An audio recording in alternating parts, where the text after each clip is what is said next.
welcome to another episode of Urbanicity TV. Today we start the show with Scott Summerhay speaking with Justin Jones, the guy who is behind the initiative called Yes We Cannon that ultimately led to the bike lanes being put on Cannon Street.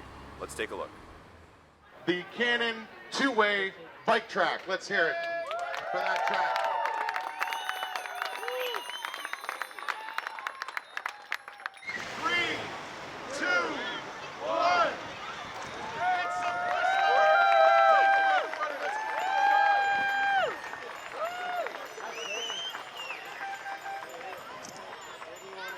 We're here with Justin Jones, the champion, I guess, of the Yes We Cannon. I'll say organizer. Organizer. So first, tell us about how the Yes We Cannon campaign became a thing. Yeah, so we were sitting in the Cannon on Ottawa Street in Cannon, and we were having a coffee, and we were watching cyclists go by, and a couple of them were riding on the sidewalk, and we thought to ourselves, they shouldn't be there. But when you look at the traffic flow patterns on Cannon Street, we said, we don't blame them.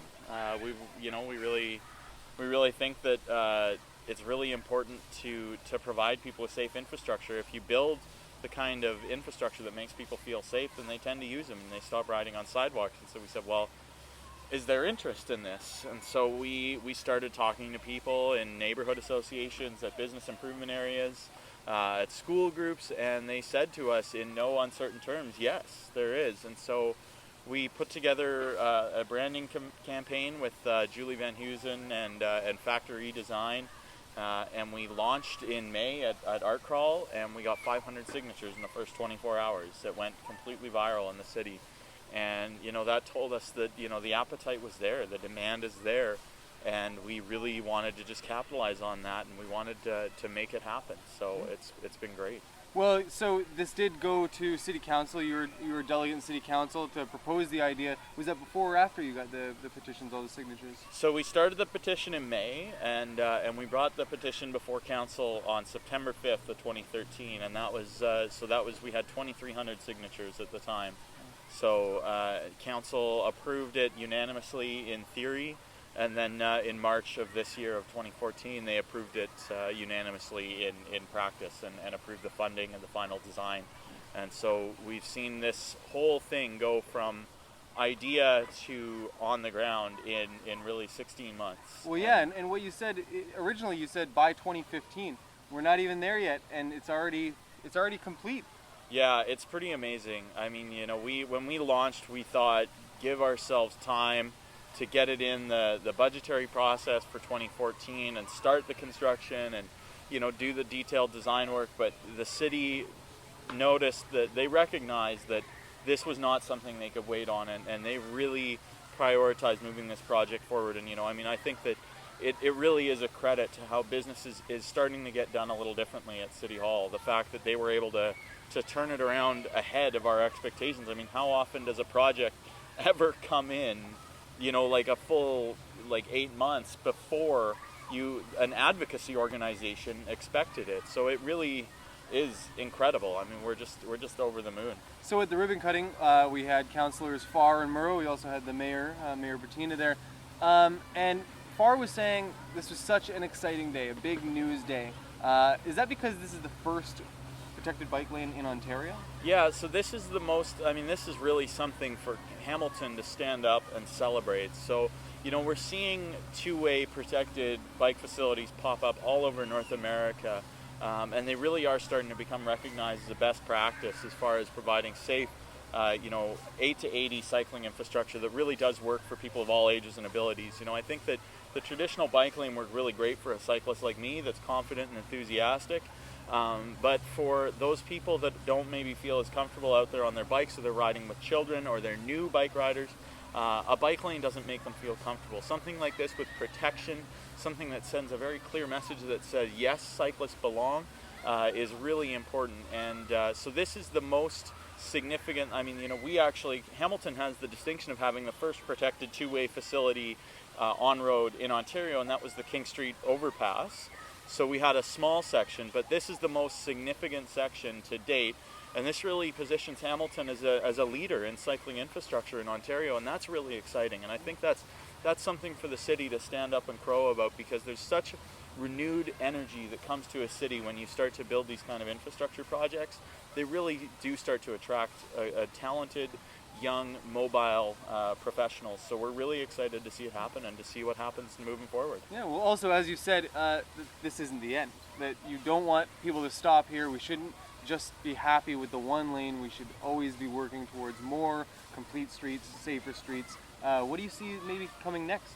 So I think what really has to come next, Cannon Street is so significant because with the approval of the York Boulevard bike lanes as well, thanks to Councillor McCaddy and his great work with the participatory budgeting process there, they're going to be building buffered bike lanes on York Boulevard as well. So that connects from Sherman, you get to York, you go down Dundurn or into Burlington, you connect then to the King Street overpass, right into Westdale, through the university, on Coots Trail, all the way down into Dundas, on safe cycling infrastructure. It is a massive connection. It's really like our east-west thoroughfare across the city for active transportation.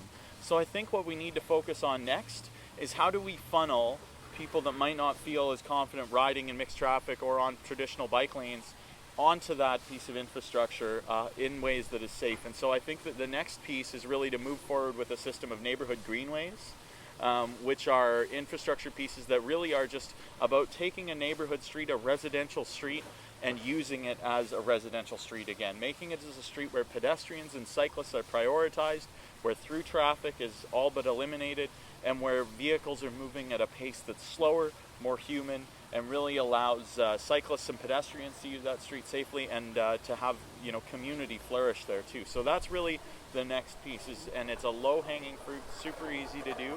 We really have to see that move forward. So, well, we just did the first ride, so it was the ribbon cutting. It was the first ride, and that was, I guess, the christening ride of it.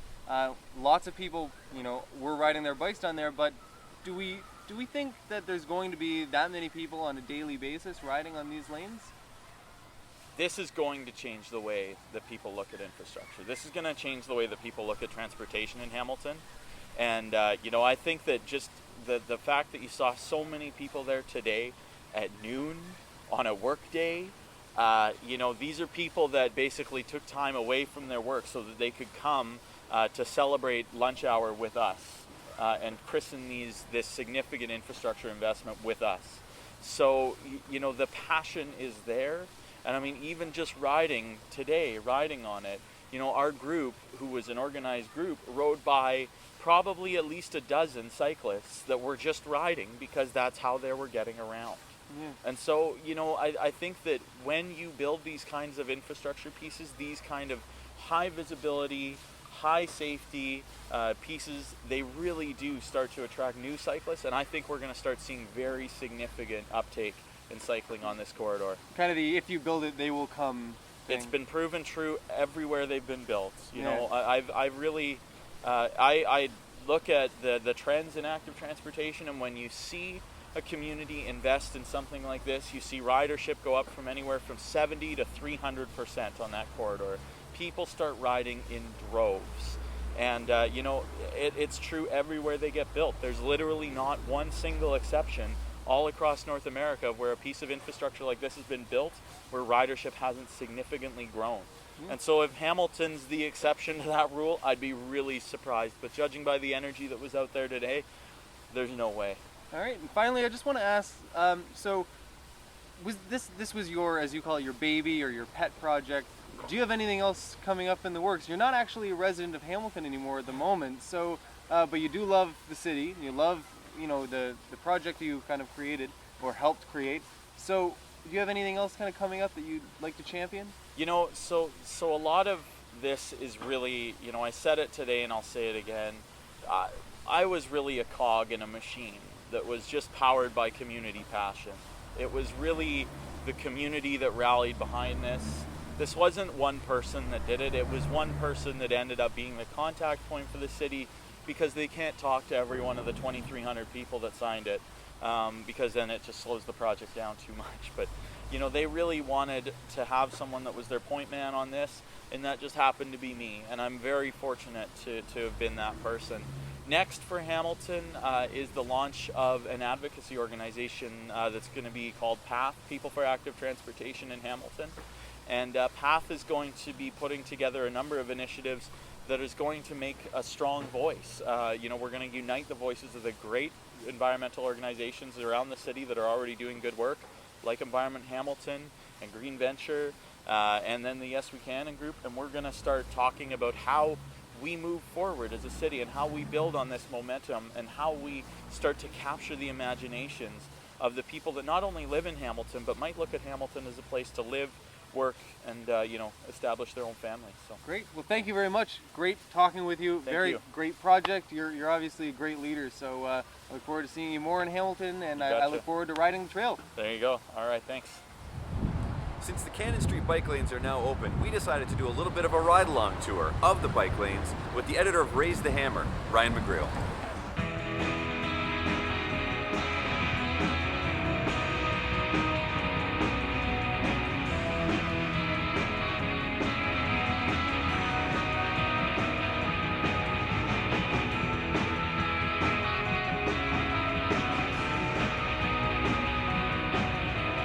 We're here at rush hour, right at James and Cannon. This is basically the busiest stretch of the entire length of Cannon.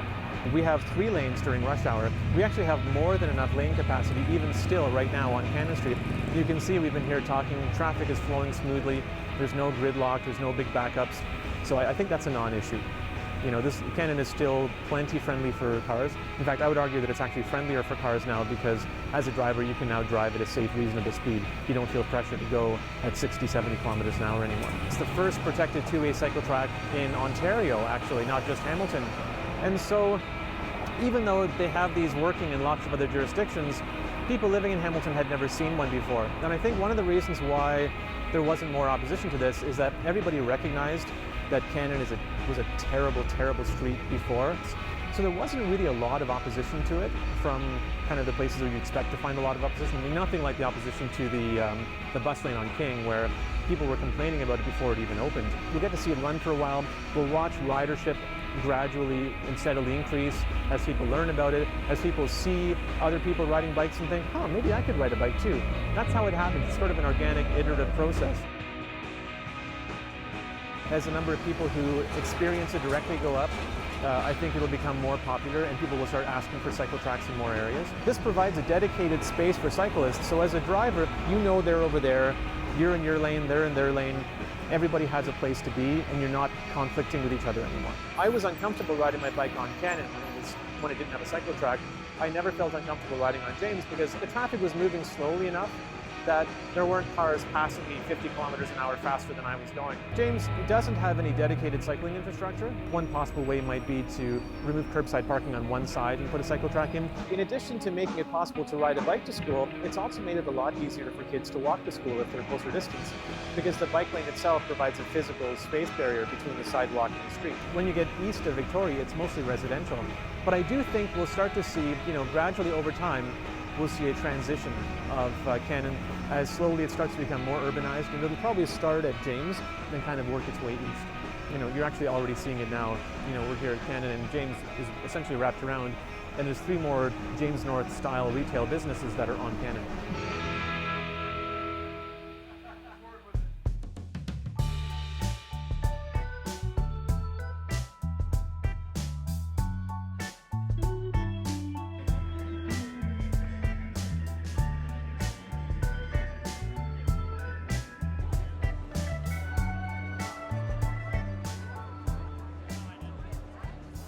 Eating the lumberjack from Gorilla Cheese. It's delicious. Every time I come to something like this, I always go for Gorilla Cheese because it's just so good. It is. All the food here is really good. Delicious. Perfectly cooked. Yeah, spicy. Yeah, really good. Really fresh. Today I got the lumberjack. I've had the hammer before and it was really good, so I mixed it up today. It's got some bacon on there, some aged cheddar, and then I believe they do like a maple syrup to kind of crisp it up, so really, really good. Today I tried Dirty South. They came in when we were on location down here and gave us like some chicken and waffles. It was like a sandwich that they concocted and it was unbelievable. I love it. Every time I see it, I'm first in line. I've tried a few of them, like grilled cheese is really good, but you know what, as much as I am willing to try other food trucks, what I know what I like, so. It's been busy, and I think the weather has made it a little less busy than we would have hoped for, but it's been fun. Like, as far as different events we've done, this has been one of the most fun ones. We were going to buy a food truck next year, but then we had a chance to rent a cart through Room Commissary, and weather can really kill you for the day. Earlier today, the grill on our cart, actually, the connections melted, so we couldn't cook anything, but luckily Susan from Room Commissary, that's where we work in Brentford, Gurney South, he was there. He was able to bring us over this extra grill within like 10 minutes, so he kind of saved our day.